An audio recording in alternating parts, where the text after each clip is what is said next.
50 koronavirus kasu atzeman dituzten Nafarroan azken 24 ordutan tuteran 8 kasu erregistratu dira eta 7 Donibane auzoan. Astearte honetan abian jarriko da Nafarroko bikote egonkorren erregistro bakarra. Ekainaren batetik aintzinera herritar guztiek izapide judizialak bide telematikoz egin ditzakete.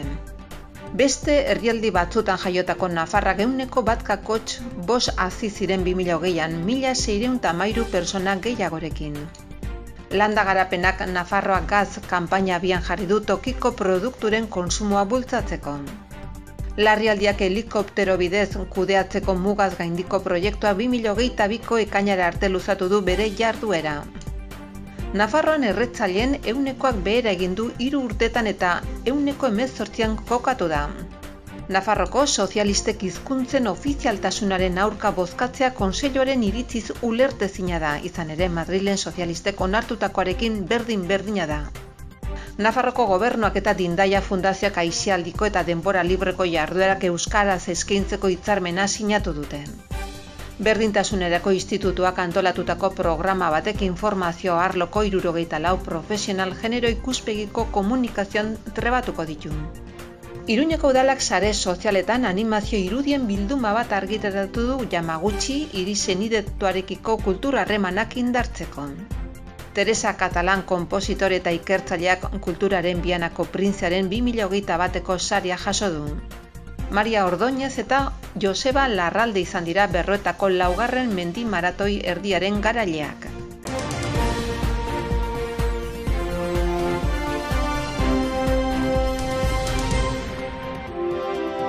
Atzo Nafarroan egin ziren 2073 COVID-PCR eta antigeno frogak eta 103,8 eman dute positiboa. Denetara 69 kutsatze berri zenbatu ditu osasun bideak. Azken joera 50 beherako atzo urratu egin zen 83 kutsadurarekin eta gaur zeozer jaitsi da kopuru hau. Berriozar eta Zintruenigon atzema dira 5 kasu eta jarraian 4 positiborekin Burlata, Noain eta Baltierra. Covidaren eraginez ospitaletako egoeraren berri eman du osasun bideak une honetan, 51 persona ospitalaratuta daude, hauetariko 11 zainketa bereziko unitatean, 4 etxeetan artatuak eta 36 ospitalean bertan.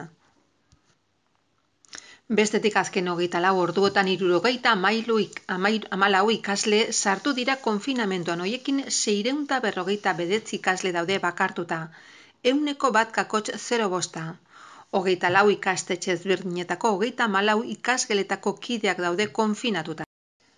Nafarroko gobernuak gauerditik aintzinera 11 kartel luzatuko du ostalaritzaren barnealdeko ordutegia eta 160 arte zabalduko du kultur ikuskizunetako edukiera, neurriak malgutzeko prozesuarekin jarraituz.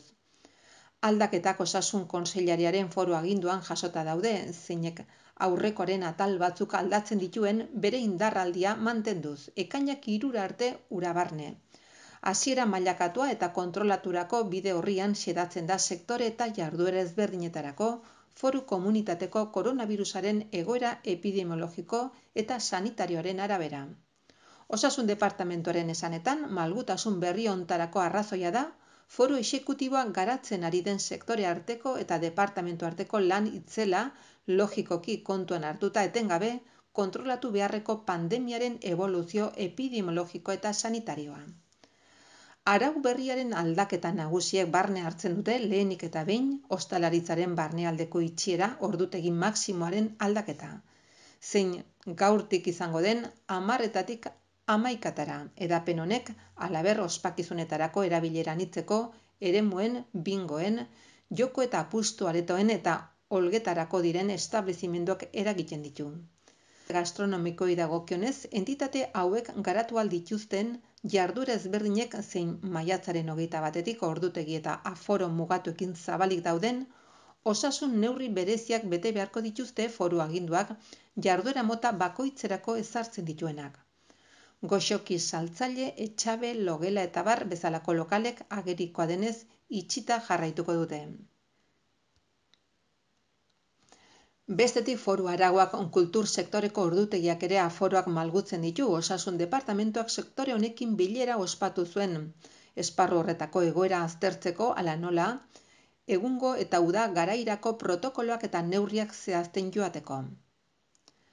Ostiraletik zinema antzoki, entzutegi, karpadun, zirko eta antzekoen aforoa 50%tik 60%ra hedatuko da, edukiera maximoari dagokionez.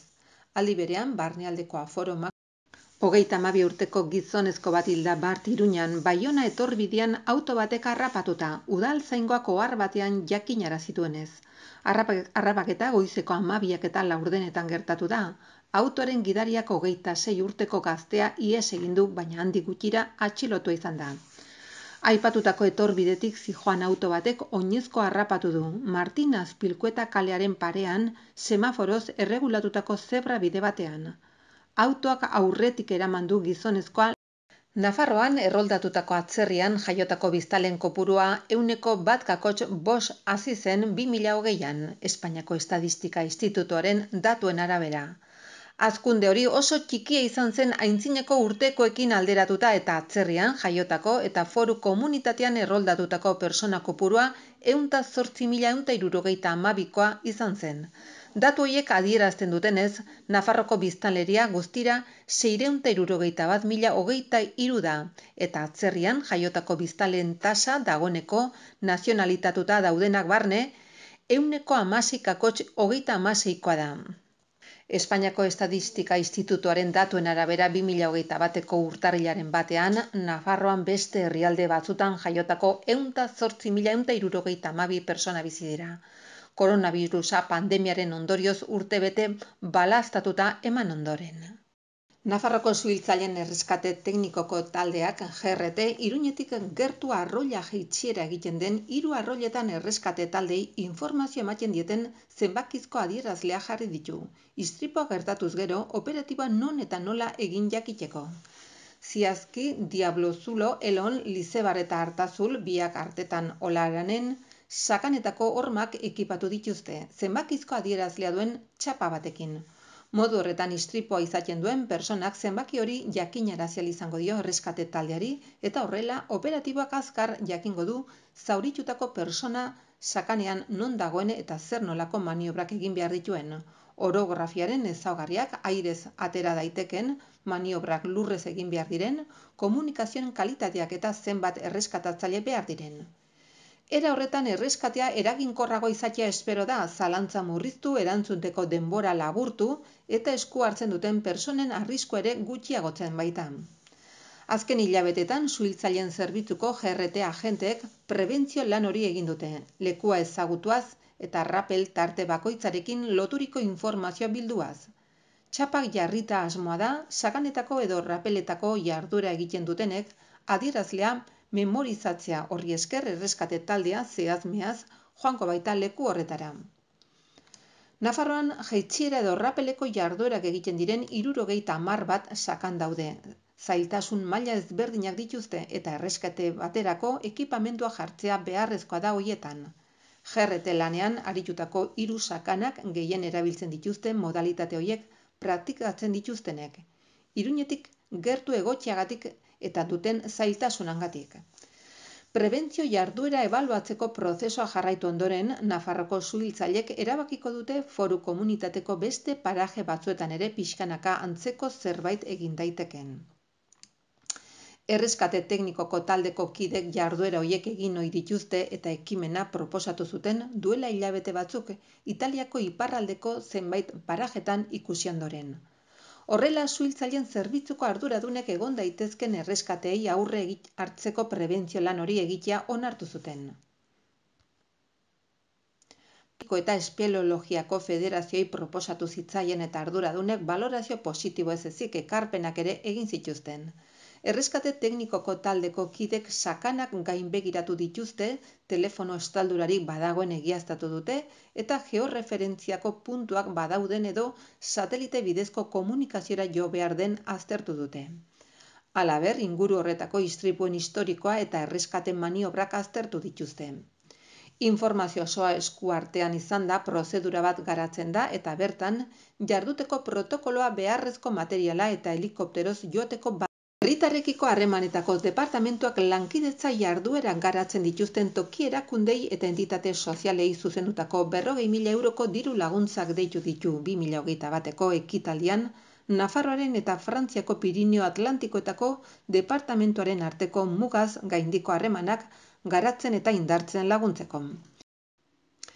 2020ko errenta kanpaina honetan 106.845 aitorpen aurkeztu dira guztira orain arte eta horiei Nafarroko Foru Ogasunak aintzinetik egindako 200.000 aitorpen proposamen baino gehiago gehitu behar zaizkie. Guztira 151,3 milioi euro itzuli ditu Ogasunak, hau da, 174.081 aitorpen. Horrek esan nahi du, eskatutako zenbatekoen 81% dela.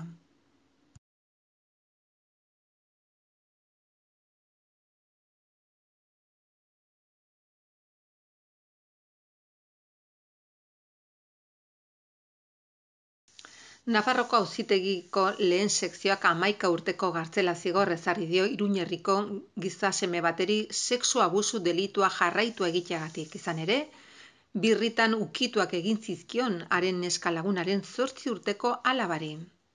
Nafarroko Justizia Auzitegi Nagusiak lehen sekzioko magistratuek guztiz sinesgarritza jo dute biktimaren testigantza eta beste froga batzuek berretxe egin dutela azaldu dute. Adingabeak 2 aldiz jasan zuen baginako odol jarioa, jasandako abusuekin bat datozen egunetan. Nafarroko Justizia Auzitegi Nagusiak ohar baten bidez jakinarazi duenez.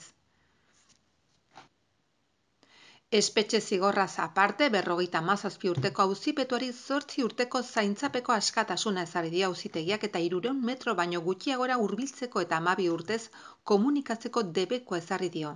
Eragindako kalte moralagatik 8.000 euroko kalte ordaina emango dio.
Mugikortasuneko batzordea bildu da eta foro horretan Iruñeko ziklo sarea hobetzeko 2 proposamen berri aurkeztu dira. Zehazki bakearen plazan Jango Hasi Miranda etorbidea armada etorbidearekin lotzeko formula aurkitu da. Eta Labriteko ardatz jasangarria deitutakoari dagokion proposamen berri bat aurkeztu da bigarren zabalgunea eta txantrea lotuko dituena.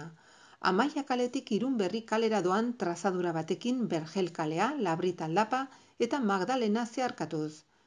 Fermin Alonso proiektu estrategikoetako zinegotzi ordezkariak eta Maribel Gomez mugikortasuneko arduradunak bidegorriaren 2 trazaduren xehetasunak azaldu dituzte. Iruñako udalak klimaren aldeko tokiko jardunbide egokiendako 8. saria jaso duen aste berean. Espainiako udalerrien eta probintzien federazioak emana mugikortasunaren kudeaketa kategorian hain zuzen, ziklisten mugikortasuna sustatzeagatik. Aurreikuspenen arabera Jango Hasi Miranda kaleko obrak heldu den astean hasiko dira. Esku hartzearen aurrekontua 57.950 eurokoa da eta obra zibila zein semaforo aldaketak barne hartzen ditu. Labriteko ardaz jasangarriari dagokionez berriz beharrezko izanen da aldez aintzinetik exekuzio proiektu bat idaztea eta ondoren obrak lizitatzea. Jarduketa horretarako 500.000 euroko partida bat dago erreserbaturik.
Iruñeko udalak lanean jarraitzen du Sarasate pasealekua berrurbanizatzeko proiektuan.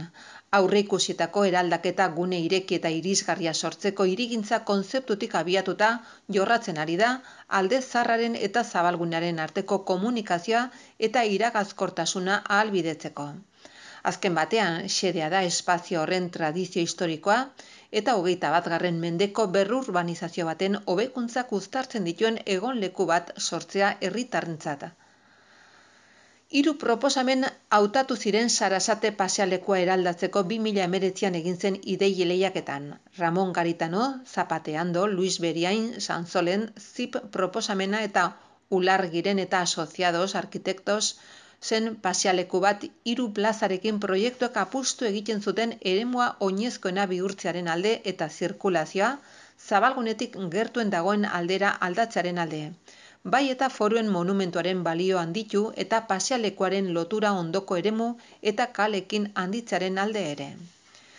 Lehiaketaren ondoren Iruñeko udalak espazioaren berezitasuna eta garrantzia kontuan hartuta berrurbanizazio proiektu eta obretako mugikortasuneko eta jasangarritasuneko alorreko udal zerbitzu teknikoekin batera garatzea erabaki zuen.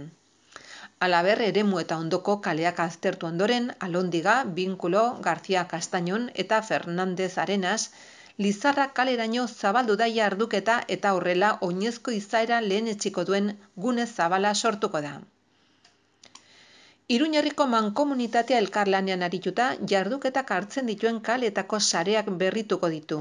Proiektua idazteko prozesuan egileak lankidetzan eta komunikazioan ari dira hainbat udal alorrari lotutako zerbitzuekin, lorategiak, argiteria, garbiketa, mugikortasuna, kultura edo herritarren segurtasuna. Iruñerriko mankomunitatearekin, enpresa hornitzaileekin eta beste erakunde batzuekin, hala nola, Nafarroko gobernuarekin, Korreosekin eta Ontzerekin irisgarritasuna azter dezaten.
Kultur zikloaren barne Navarra en femenino, epaiketa erreginari, epaiketa sorginari, literatur saioa Iturramako Zibiboxan, maiatzaren 29an arratsaldeko 7:30 aintzinera.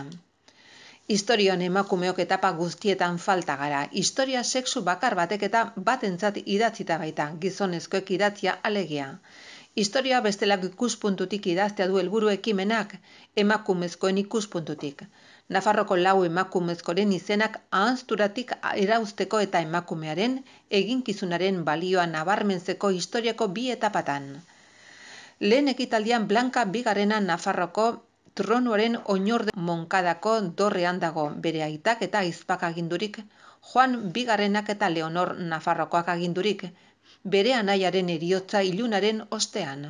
Bere arima ordea ez dago lasai, amarekin hitz egin nahi du, bakean hiltzeko ama bakartzeko beharra sentitzen baitu. Bigarren ekitaldian Graziana eta Maria Barrenetxea Zugarramurdiko ama-alabak dira, biak sorgina izatiaz akusatuak izan dira eta ziegetan giltzapetu dituzte. Bertan galdeketa ugari eginen diete sorginak eta egin ez dituzten hainbat krimenaren egileak ere direla aitortzeko.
Helmuga bakarra sortzeko helburarekin gastronomia, nekazaritza, elikagai eta turismo produktuen eta baliabideen erakusleiho gisa, Nafarroko online plataforma bat sortzea sustatu du Gaturi proiektuaren babespean. Euskal Autonomia Erkidegoarekin, Errioxarekin, Bearnekin eta Pais Baskerekin batera. Mugaz gaindiko ekimen honek ideia komun horretan egindako aurrerapenak aurkeztu ditu Iruñan, koronabirusaren pandemiak markatutako lehen urte baten ondotik. Beraz, Euskadirekin, Errioxarekin, Bearnekin eta Pais Baskerekin batera, eskaintza turistiko eta gastronomikoa batzen dituen web plataforma bat bultzatuko du.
Zine klasikoa gaur egungo zinema zikloaren barne Los ojos sin rostro filma Kondestableko Zibi-boxan maiatzako 29 arratsaldeko 6 aintzinera. Emakume gazte eta ederrak desagertzen ari dira Parisen arrastorik utzi gabe. Jenesier irakaslea zirujau ospetsua baitzen ari da aurpegiko transplanten esperimentu arriskutsuetan erabiltzeko azken helburua bere alaba Kristinari autoistripu izugarri batean ondoren desitxuratua edertasuna itzultzea delarik. Halere operazio bakoitzak porrot egiten du eta polizi desagerpenak serio hartzen hasten da. Paulette gaizkigile gaztea amu gisa erabiliko dute baitzailea harrapatzeko, baina behin bahituta poliziak arrasto guztiak galduko ditu.